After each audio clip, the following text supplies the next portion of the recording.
ইন্দুরের উৎপাত আবার শুরু হয়ে গেছে গা। ওই যে কালকা বৃষ্টি হয়েছে, রাতের বেলা চকের ভিতরে যে বৃষ্টি হয়েছে, পুরা মাটি ডুবা গেছে গা ক্ষেতগুলা, এই জন্য সব ইন্দুর ছাদের উপরে জায়গা লইছে। আর এই যে কয়েকটা দুন্দুল হয়েছিল, আজকে ছাদের উপরে তো প্রথম দুন্দুল ফাটতাছে। আর এই যে ইন্দুরে সর্বনাশ করে লইছে, এখন আর দুন্দুল রাখা যাবে না, সবই খেয়ে লইব। যেমন ইয়েতে ছোট ছোট দুন্দুলগুলি খেয়ে লইব ইন্দুরে। নিজের গাছও কোনো কিছু লাগাইলে ভালোটা খাওয়া যায় না। হ্যালো অ্যান্ড আসসালামু আলাইকুম everyone, welcome back to my another new blog. I hope আপনারা সবাই অনেক ভালো আছেন। আলহামদুলিল্লাহ আমরাও ভালো আছি। আজকের ব্লগটি শুরু করছি সকালবেলা থেকেই। সকালবেলা আরও অনেক ভোরে উঠেছিলাম ঘুম থেকে। তো উঠে অন্য কাজ টাজ সব শেষ করে তারপর নাস্তা বানানোর জন্য আটাটাকে গুলে রেখে এসেছি। তো এখন চলে আসছি ছাদের উপরে, কিছু সবজি পারবো আর দুপুরে রান্না করার জন্য। গতকাল যেহেতু অনেক বৃষ্টি হয়েছিল, তো ছাদের উপরে অনেক পানি জমে আছে। ধুন্দুলটা গরমের দিনের সবজি, ধুন্দুল, চিচিঙ্গা, জিঙ্গা এগুলো গরমের দিনের সবজি, কিন্তু এই গাছটা আমাদের শীতের দিনে হয়েছিল আর কি, চারাটা। তো আমি বলছিলাম যে চারাটা কেটো না, দেখো নিজে নিজে আল্লাহ দিলে হইতেও পারে। তো গরমের দিনে শীতের দিনে আর হয়নি। তো এখন কিন্তু গরম পড়ে গেছে, বৈশাখ মাস, বৈশাখ জ্যৈষ্ঠ এই দুইটাই গ্রীষ্মকাল। তো এই তো আমাদের গাছে আলহামদুলিল্লাহ নিচের গাছটা ছাদের উপরে খুব সুন্দর করে বেয়ে গেছে। তো অনেকগুলো ধুন্দুল পেরে নিলাম। আসলে আজ মনটা খুব খারাপ, এই জন্য ঠিক মতো করে গুছিয়েও কথা বলতে পারি না। তো আমি জানি আমি কিন্তু সুন্দর করে কথা বলতে পারি না, তো এই জন্যই আমি একটু ভিডিওটা সুন্দর করে করার চেষ্টা করি। জানি না কতটুকু সুন্দর করে করতে পারি। আমার প্রিয় আপু ভাইয়ারা, তোমাদের যদি আমার ভিডিও দেখে একটুও ভালো লাগে তাহলে প্লিজ কমেন্ট করে জানিও কেমন লেগেছে, কে কোথা থেকে আমার ব্লগটি দেখতেছো কমেন্ট করে জানিও। তো আজকে ক্ষেতের ধুন্দুল রান্না করব। আমি বারান্দার মধ্যেও ধুন্দুল হয়েছিল একটা, সেটাও পেরে নিছি।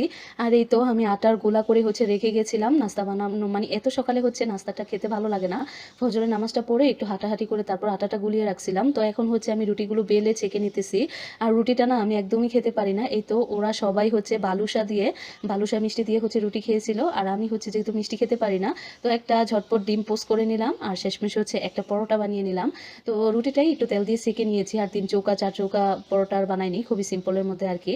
তো একটা রুটি একটা পরোটা, রুটি খেলেও একটা খাই, পরোটা খেলেও একটা খাই। তারপর আমাদের গাছের পেঁপে, তো দুদিন আগে পেকেছিল, ঘরে এনে রেখেছিলাম। পেঁপেটাও পেঁপেটা কেটে নাস্তা খাওয়ার পর খেয়ে নিলাম। আর এদিকে আমি 2টা বড় বড় লইট্টা শুটকি পুড়িয়ে নিয়েছি। আজকে লইট্টা শুটকি ধুন্দুল দিয়ে রান্না করব। লইট্টা শুটকি দিয়ে করলা দিয়ে রান্না করব। করলা কিনা করলা, ক্ষেতের না। আর ধুন্দুল দিয়ে চেপা শুটকি দিয়ে রান্না করব। তো চেপা শুটকি দিয়ে ধুন্দুল রান্না করার জন্য প্রথমে তেল, পেঁয়াজ কুচি, চেপা শুটকি তেলের মধ্যে ভালো করে ভেজে নিয়ে হলুদের গুঁড়ি, মরিচের গুঁড়ি, লবণ দিয়ে ধুন্দুলটাকে ভালো করে কষিয়ে নিয়েছি। আর এই যে কোনো ঝোল দেই নাই, তো কত ঝোল উঠে গেছে। তো এদিকে মা এসে বলতেছে, তো আজকে কালকে সারা রাত বৃষ্টি হয়েছে, আজকেও আকাশটা ভার হয়ে আছে। তো শুটকি তরকারি রান্না করতেছে, ভালো কথা। ভাতও রান্না করে ফেলছি আগে, গ্যাস যেহেতু থাকে না, এই জন্য সকাল সকালই ভাতটা রান্না করে নিছি। তো মা বলতেছে একটু পোলাও রান্না কর, আর ফ্রিজের মধ্যে মধ্যে গুড়দা আছে, একটু গুড়দা ভুনা কর।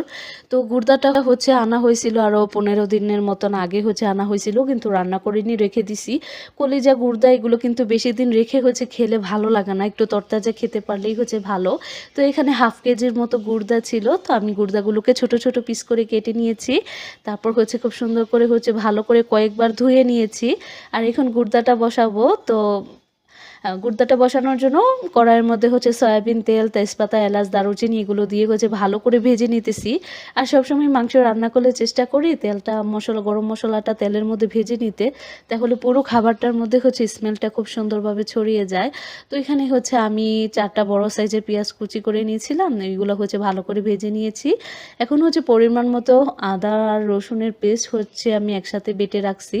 তো ওই আদা রসুনের পেস্টটাকে দিয়ে ভালো করে ভাজা ভাজা করে নিতেছি। তারপর ধনিয়ার গুঁড়া, তারপর লবণ, হলুদের গুঁড়ি, মরিচের গুঁড়ি, জিরার গুঁড়ি, এগুলো সব কিছু দিয়ে ভালো করে একদম মিশিয়ে ভালো মতো কষিয়ে তারপর আলুগুলো দিয়ে দিতেছি।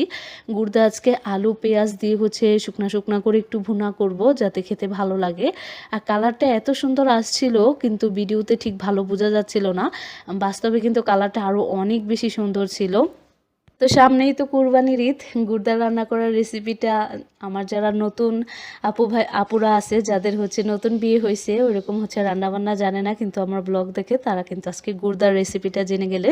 তো কলিজা রান্না করার আগে কিন্তু সিদ্ধ করে নিতে হয়, কারণ কলিজার ভিতরে হচ্ছে রক্ত থাকে, তারপর ময়লা থাকে, আর রক্ত খাওয়া কিন্তু হারাম। কিন্তু গুর্দার ভিতরে কিন্তু রক্ত থাকে না, গুর্দাগুলো ছোট ছোট পিস করে ভালো করে ধুয়ে নিলেই হয়ে যায়। তো আমি এখানে 5-6 বার হচ্ছে ধুয়ে নিছি। তো আমি আলুগুলো মশলার সাথে ভালো করে কষিয়ে নিয়ে তারপর কিন্তু গুর্দাগুলো দিয়ে হচ্ছে বেশ অনেকক্ষণ ধরে হচ্ছে কষিয়ে তারপর কিন্তু পরিমাণ মতো ঝোল দিয়ে দিব।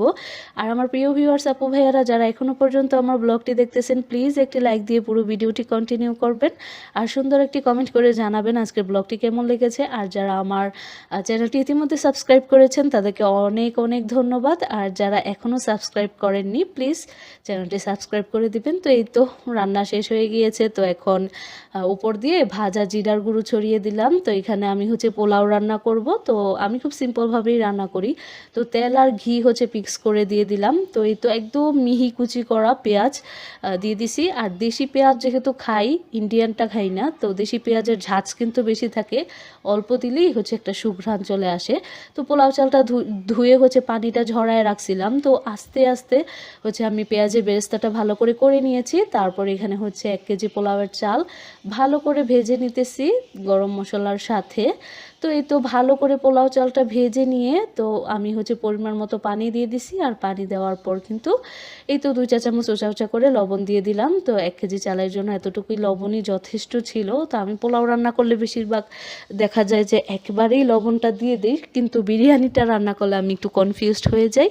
তো এখানে হচ্ছে 1 কেজি পোলাও চালে আমি 2 কেজি পানি দিয়েছি, আর হাফ কাপ হচ্ছে মানে একটু 2 কেজির একটু কম পানি দিয়েছিলাম, ওইটা হচ্ছে হাফ কাপ দুধ হচ্ছে দিয়ে দিলাম। তো পোলাওয়ের মধ্যে দুধ না দিলে কিন্তু পোলাওয়ের রঙটা সাদা হয় না, আর পোলাও কিন্তু সাদা সাদা দেখতেই সুন্দর।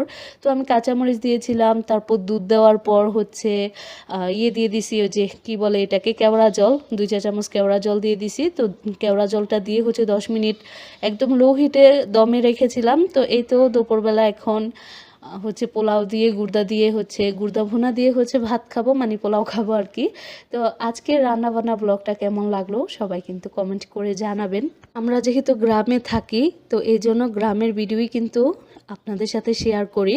তো যেভাবে হচ্ছে আমরা বাসায় খাওয়া দাওয়া করি ওইভাবেই কিন্তু শেয়ার করি, আলাদা করে ভিডিওতে দেখানোর জন্য আলাদা করে সার্ভিং বোলের মধ্যে ভাত তরকারি বেড়ে নিয়ে ডাইনিং টেবিলে সাজিয়ে গুছিয়ে হচ্ছে আমরা খাই না। তো আমরা তো সরাসরি হাঁড়ি পাতিল নিয়েই বসে পড়ি খেতে।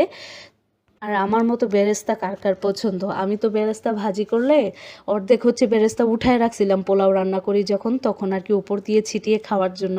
আর আমি বেরেস্তা মানে যখনই ভাজি করে নামাই আর তখনই একটু একটু একটু একটু করে খেতে খেতে হচ্ছে কমাই ফেলি। এই জন্য আমি বেরেস্তাটা সবসময় একটু করে বেশি হচ্ছে মানে বানাই, কারণ বেরেস্তা ভাজিটা খেতে আমার অনেক বেশি ভালো লাগে।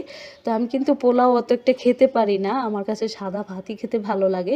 এখানে আমি অল্প একটু পোলাও প্লেটের মধ্যে, বড় প্লেট তো, একটু ছড়িয়ে নিছি, কারণ অনেক গরম।